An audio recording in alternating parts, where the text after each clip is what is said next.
সরকার গঠন করেছি, নামাতেও সময় লাগবে না। নূর, অন্তর্বর্তী সরকারে এমন কি ঘটনা ঘটালো যে এত অধৈর্য হয়ে গেল? আমরা এই সরকার চাই নাই, যে সরকার কিনা আওয়ামী লীগ সরকার 500 টন ইলিশ দেওয়ার কারণে আমরা আওয়ামী লীগ সরকারের বিরোধিতা করেছি, আর এই সরকার এসে এখন 3000 টন ইলিশ দিবে। এই জন্য আমরা এত কষ্ট করি নাই। এমন দিকে যাইতেছে না, কিছুদিন পরে পাবলিকে কবি যে আওয়ামী লীগ আমলে ভালো ছিল। সমালোচনা করা আর ক্ষমতায় বসে মানুষের দাবি দাওয়া পূরণ করা দুইটা টোটালি দুই জিনিস। মাত্র 2 মাসের মাথায় এই জিনিসটা সম্ভবত বুঝতে পেরেছেন ডক্টর মোহাম্মদ ইউনূস। মির্জা ফখরুল ইসলাম আলমগীর ভারতের দালাল হয়ে যাচ্ছেন কিনা, বিএনপিও ভারতের দালাল হয়ে যাচ্ছে কিনা ক্ষমতায় আসার জন্য, ইত্যাদি ইত্যাদি নানান কথাবার্তা বলছেন। হাসিনা চলে এলেন চপারে করে, কয়েক কোটি তার অনুগামী আওয়ামী লীগের সকলকে ফেলে। তার নিজের জীবনের মূল্য আছে, আর আওয়ামী লীগের বাকিদের জীবনের কোনো মূল্য নেই। হাসিনা সরকারের পতনের জন্য একটা প্রধান দাবি ছিল গণতন্ত্র প্লাস গণতান্ত্রিক প্রক্রিয়ায় একটা সরকারকে নির্বাচন করা। মূল কথা বা মোটাটাকে আমরা বলতে পারি নির্বাচন। ডক্টর ইউনূস সরকার রাষ্ট্র ক্ষমতায় বসেছেন প্রায় 2 মাস হয়ে গেছে। জামাতের সাথে সখ্যতা গড়ে তুলে রাজনীতি করলে বিএনপির পক্ষে আগামী 15 বছর পর্যন্ত বাংলাদেশের রাষ্ট্র ক্ষমতা ধরে রাখা সম্ভব। আবার অন্যদিকে আওয়ামী লীগের সাথে সখ্যতা গড়ে তুলে এবার পদত্যাগ করতে রাজি প্রধানমন্ত্রী শেখ হাসিনা। তিনি বলেন, দীর্ঘদিন হয়ে গেছে, আমি চাই নতুন সরকার আসুক। আগামীকাল পদত্যাগপত্র জমা দেবেন প্রধানমন্ত্রী।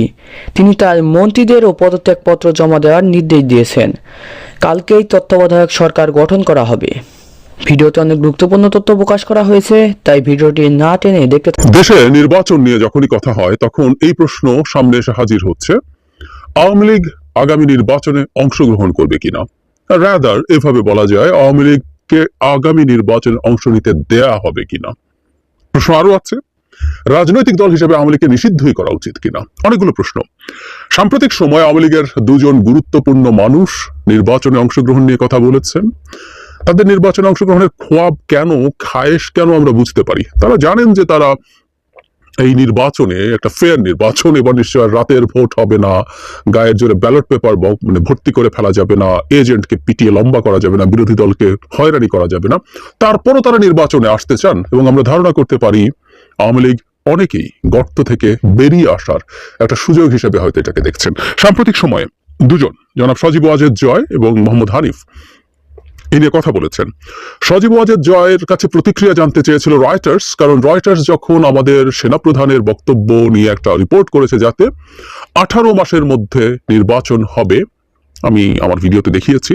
রয়টার্সের রিপোর্টে 2 ধরনের কথা আছে। ভেতরে একটা জায়গায় বলা হচ্ছে যে সংস্কারের পর 18 মাসের মধ্যে, কিন্তু মূল যে প্যারাগ্রাফ শুরুতে তাতে 18 মাসের মধ্যে এভাবেই বলা আছে, এবং রাইটলি বাংলাদেশের বেশিরভাগ মিডিয়া এটাকে ওভাবেই ইন্টারপ্রিট করেছে। সেই প্রসঙ্গে তিনি এটাকে খুবই গুরুত্বপূর্ণ মানে এবং এটাকে উনি খুশি হয়েছেন। উনি বলছেন, শেষ পর্যন্ত আমরা একটা সময়সীমা পেয়েছি, এতে আমি খুশি, কিন্তু আমরা দেখতে পাচ্ছি একটি অসাংবিধানিক অনির্বাচিত সরকার দেশের নানা সংস্কারের কথা বলছে, যা পরিস্থিতিকে আরো খারাপ করে তুলবে।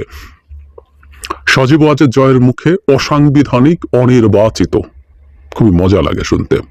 যাই হোক, তারপর তিনি বলছেন, দেশের সবচেয়ে পুরনো এবং বৃহত্তম রাজনৈতিক দলকে বাদ দিয়ে কোনো সংস্কার বা নির্বাচন করা অসম্ভব, গ্রহণযোগ্য। এটা অন্তর্বর্তী সরকারের উপরে নির্ভর করছে যে তারা আওয়ামী লীগের সঙ্গে আলোচনা করবে নাকি তাদের মতো করে নির্বাচন আয়োজন করবে। আমি একই সাথে জনাব হানিফ, উনি কোত্থেকে এটা বলেছেন জানি না, এবং উনি তো তাহলে নিরাপদে আছেন, তার নামে এই স্টেটমেন্টটা আমাদের মিডিয়াতে প্রকাশিত হয়েছে। সেখানে তিনি বলছেন আওয়ামী লীগকে বাদ দিয়ে বাংলাদেশে কোনো নির্বাচন হবে না। উনিও সেটা বলেননি, হতে দেয়া হবে না, আওয়ামী লীগের সাথে ওটাই যায় ভালো।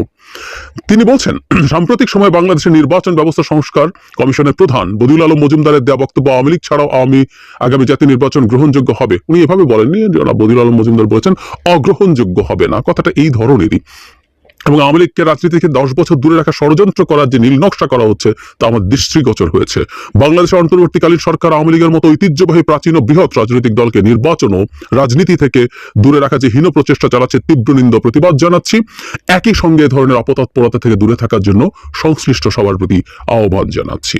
আমি আরো খুব বেশি বিস্তারিত বলতে চাই, অনেক লম্বা লম্বা কথা আছে। আওয়ামী লীগকে বাইরে রেখে নির্বাচন অতীতে কখনো হয়নি, ভবিষ্যতে হওয়ার সম্ভাবনা নেই।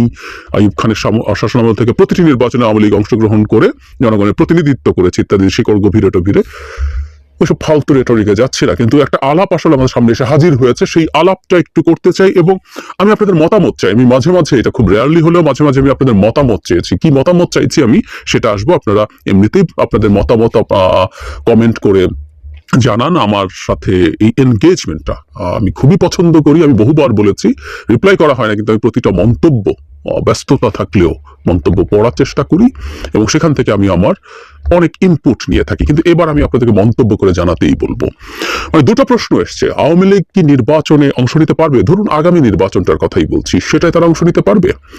আমরা আওয়ামী লীগের বর্তমান যে অবস্থা, বর্তমান যে পরিস্থিতি, সেই পরিস্থিতিতে আসলে জনরোষ আছে তাদের উপরে, জনগণের উপরে জনগণের জনরোষ আছে আওয়ামী লীগের প্রতি। এবং আমরা যারা গত এই সময়টাতে আওয়ামী লীগ যে রেজিম ছিল, তাদের অপশাসন, তাদের অসভ্যতা, বর্বরতার বিরুদ্ধে যে লড়াই করেছে, তাদের অনেকেরই খুবই ক্ষোভ আছে এবং অনেকে মনে করেন নির্বাচন তো দূরেই থাকুক, আওয়ামী লীগকে রাজনৈতিক দল হিসেবে নিষিদ্ধ করে দেওয়া উচিত।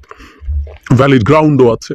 আওয়ামী লীগ দুবার অন্তত বাংলাদেশের ইতিহাসে স্টেটের চরিত্র নষ্ট করে ফেলেছিল। একবার শেখ হাসিনার বাবা করেছেন চতুর্থ সংশোধনীর মাধ্যমে বাকশাল কায়েম করে, যেটা আমাদের রাষ্ট্র গঠনের মূলনীতিটাকে নষ্ট করে ফেলেছিল। আমরা একটা গণতান্ত্রিক রাষ্ট্র তৈরি করতে চেয়েছিলাম। আবার এবার তার সুযোগ্য কন্যা ক্ষমতায় এসে কাগজে কলমে আর ওটা করেননি। তার বাবা ওটাকে উনি নিশ্চয়ই ভুল মনে করেন। উনি ডিফ্যাক্টো একদলীয় শাসন ব্যবস্থায় পরিণত করেছেন এবং অত্যাচার, নিপীড়ন, যে কোনো কিছুতে অপশাসনে তার বাবাকে বহু গুণ ছাড়িয়ে গিয়েছিলেন। এবং যেহেতু ক্ষমতায় অনেক বেশি দিন ছিলেন, এদেশের 12টা তার বাবার চাইতে উনি অনেক বেশি বাজাতে পেরেছিলেন। ফলে আওয়ামী লীগকে এবং এই সময়টাতে এই দলটা যে সব ভয়ঙ্কর কাজ করেছে, মানবতা বিরোধী অপরাধ করেছে, সে তার মাফিয়া রাষ্ট্রে পরিণত করেছে। এই জিনিসগুলো দিয়ে ইভেন দল হিসাবে রাখা হবে কিনা এই আলাপ হতে পারে। আমাদের সন্ত্রাস দমন যে আইন আছে সেটা দিয়ে করা যেতে পারে।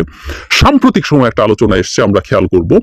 এটা কথা জনাব হানিফ তার স্টেটমেন্টে বলেছেন, সেটা হলো আইসিটি, আমাদের ইন্টারন্যাশনাল ক্রিমিনাল ট্রাইব্যুনাল যে অ্যাক্ট আছে, সেটার একটা অ্যামেন্ডমেন্ট হতে যাচ্ছে, প্রপোজ করা হয়েছে। এটা আসলে এখনো হয়ে যায়নি, এটা প্রস্তাব দেওয়া হয়েছে, এটা নিয়ে প্রাথমিক কথাবার্তা হয়েছে, এটা পাবলিক স্ফিয়ারে আসবে, প্রত্যেকের মতামত দেওয়া হবে, মতামত জানতে চাওয়া হবে।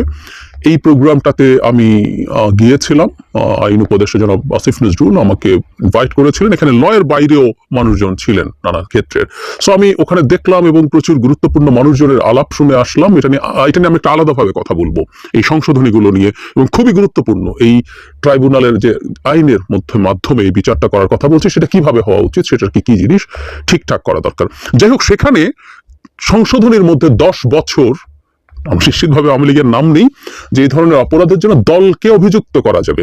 একটা কথা বলে রাখা ভালো, এই আইনে দলকে অভিযুক্ত করা যাবে, এটা আওয়ামী লীগে যুক্ত করেছিল। কারণ আওয়ামী লীগ 72 সালের যে আইন, 72 বা 73 সালের যে আইন ছিল, সেখানে দলের কথা বা অর্গানাইজেশনের কথা ছিল না। আওয়ামী লীগ এটা যুক্ত করেছিল কারণ তারা জামায়াতকে ওটার মাধ্যমে ব্যান করতে চেয়েছিল। 71-এ জামায়াতের ভূমিকার জন্য তাদের ব্যক্তিদের বিচার এবং দলকে কনভিক্ট করে সেটা করার কথা ছিল। সো দলকে যুক্ত করা যাবে সেটা তারাই অ্যামেন্ড করেছিল। কিন্তু এই যে শাস্তির পরিমাণ যেখানে প্রপোজ করা হয়েছে 10 বছর পর্যন্ত, মানে এর বেশি করা যাবে না, সেটা দেখে অনেকের ধারণা হয়েছে যে এটা আওয়ামী লীগকে টার্গেট করে করা হয়েছে।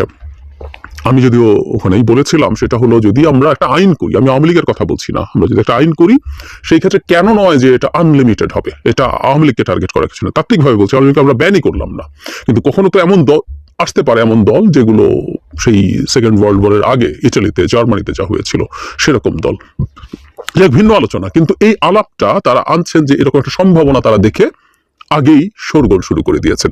কিন্তু এই দেশের মানুষের তো আসলে প্রচন্ড ক্ষুব্ধতা আওয়ামী লীগের প্রতি আছে।